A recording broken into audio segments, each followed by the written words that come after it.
Previously on Swell.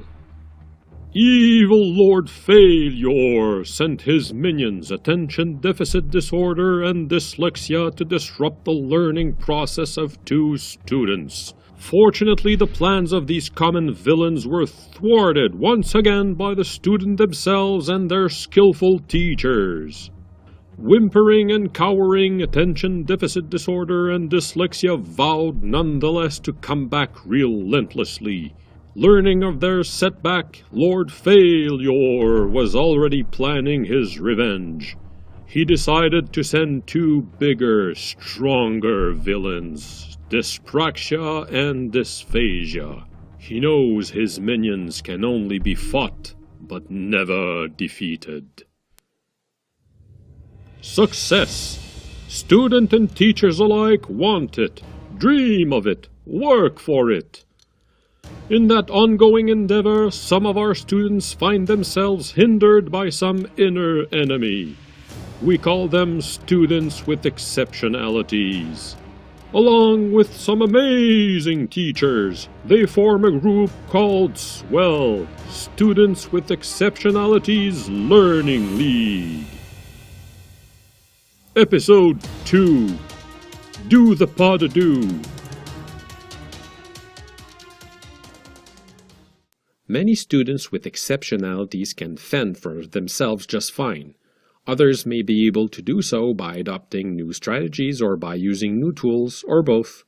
Unfortunately, a few others have needs that require a bit more than that. For example, a student with dyspraxia might be just as bright as anyone but has trouble planning, executing, and coordinating movements. They can hear and understand you just fine, but have some difficulties writing, shuffling paper around, and managing the objects that might be lying around their desk. It's as if they were always caught smack in the middle of a smoke screen. Special Agent, please put on your SWE glasses for further information. Special Agent's identity confirmed. Welcome to Swell. Please look at Student 1 to get intel on Nemesis. Student 1, no Nemesis, Dyspraxia. Nickname, Stumblor. Usual evil deed. Throws all thumbs grenades, thus impeding students' ability to plan, execute, and coordinate movements. Student looks clumsy and thus might refrain from performing any given task that involves fine motor skills. Please focus on Student 2. Student 2. No Nemesis, Dysphagia. Nickname, Strong Twister. Usual evil deed. Although rarely seen, Strong Twister is known to limit the use and learning of language skills in otherwise capable people that show no physical disability. Students attacked by this foe will usually keep to themselves and refrain from engaging in any form of verbal exchange. That is all. What? What do you mean, that is all? No further information. I have spoken. The end. The fat lady has sung. Whoa, wait a minute. How about that third student there? Irrelevant. Clarify. You are worrying me, aren't you? Can't you take a hint? Talking about that student, there's an elephant in the room. Give me what you have on him, or I swear I'll fold you up neatly, then absent-mindedly sit on you, with the elephant you're talking about on my lap. Comply. The elephant let sleeping dogs lie, but no, me big righteous teacher, blah, blah, blah. Student 3, a.k.a. Bryce Banter. No Nemesis, Laziness. Good ol' laziness. Nickname, The Impossible Bulk. Usual evil deed, not much. Major footnote, Student Bryce Banter becomes the Impossible Bulk himself when faced with something he thinks he cannot accomplish. He then offers a bulk of excuses for not delivering. Well, how did it get to that? Overexposure to Amagana rays. Clarify. Amagana rays occur when there is an overabundance of "am I gonna do this? Am I gonna do that? Am I gonna fix this? Am I gonna become that?" The sense of being overwhelmed is so powerful that the overexposed subject confounds himself in excuses, thus becoming the impossible bulk. One day, we all might get a class reuniting Swell members with dyspraxia, dysphagia, and good old laziness. Let's just state that the prevalence of dysphagia is 1 in a million. We may fly all the way to retirement without even meeting someone with dysphagia. But still, there's a chance. As for swell members with dyspraxia, the prevalence is quite higher. Want to take a guess on the prevalence of laziness? Well, maybe later. Googling that and all. Students fighting dyspraxia may not become surgeons just yet. They can, however, fully benefit from what your class can offer if they can let go of fine motor skills-driven tasks. Writing, using a ruler, or drawing diagrams by hand is taxing for them. Why not let them use a word processor, a graphing app, or a simple voice recorder? What you want is carefully crafted solutions and right answers, not a display of fine motor skills, right? So, Bryce, how's that sheet coming along?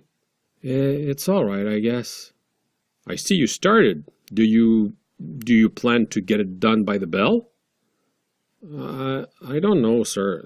I'm a bit tired, and I seem to have misplaced my pen, and it's going to ring in 20 minutes anyway. I think you're just being late, Mr. Teacher. Don't call me lazy. You wouldn't like me when I'm lazy. I'm just stating the obvious.